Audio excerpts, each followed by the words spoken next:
basement of your parents' house? No. No. When I was a teenager, I wished I could go down to the basement, but Texas, you don't have basements, so poor kids here are deprived. That's true. Yeah. Maybe the attic. Yeah. But that's the kind of kid that Ed Wallace says will buy this car. Well, thanks for outing me on the joke on the email line.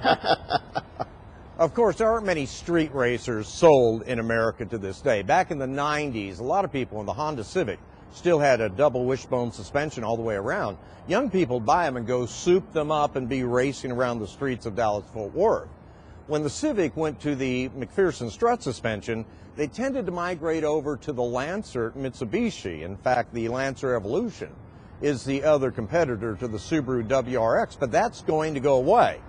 And my statement was, we don't see many WRXs on the road, and when you do see them, it seems to be the same type of young male driving them over and over again, which is why I said maybe lives in the parents' basement and grew up playing Dungeons and Dragons. But this is a little hot rod. Now, I brought the base model of the WRX over. It's 268 horsepower on the four-cylinder. The STI version is going to go over 300 horsepower. But we've changed the car this time around. First thing, in this package, not the STI, it doesn't look quite as goofy as they have in the past. The ride and drive on it is infinitely more comfortable than it's ever been before. It is not rough riding on some of the mediocre streets and roads that we have around the Metroplex, but it still gets out there, handles the curves and everything else. Now, it is turbocharged, so when you put the pedal to the floorboard, it will get up and roll. As much as I like the interior, the air blows cold, it has two little weaknesses to me, and one is they've made a digital gauge of the PSI for the turbocharger, and it tends to jump around in the digital readout where an analog would go up smoothly and come back down.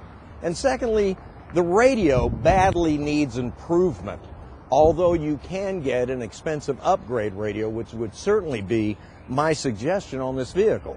It's comfortable for 4 people in this vehicle. I'm going to say maybe 5'10", maybe even 5'11". And then, of course, in the back end of it, it's got tons more space than you would ever imagine. So, we also have a CVT automatic transmission available in this generation of it, which I found wonderful for driving around town. So I think this car could go more mainstream. After all, it starts at only $26,000. This one, the way you see it equipped, is $32,000, and it's just tons of fun to drive. But at the end of the day, when the Mitsubishi Lancer Evolution goes away, and it's going to do that, Subaru's going to have this market to themselves. The downside is, it's still a very narrow market. The upside is, this is the first WRX I truly enjoyed driving on a day-to-day basis. With that, I'm going to go back to my basement. Y'all have a good weekend. Just sit out in the parking lot and rev your engine.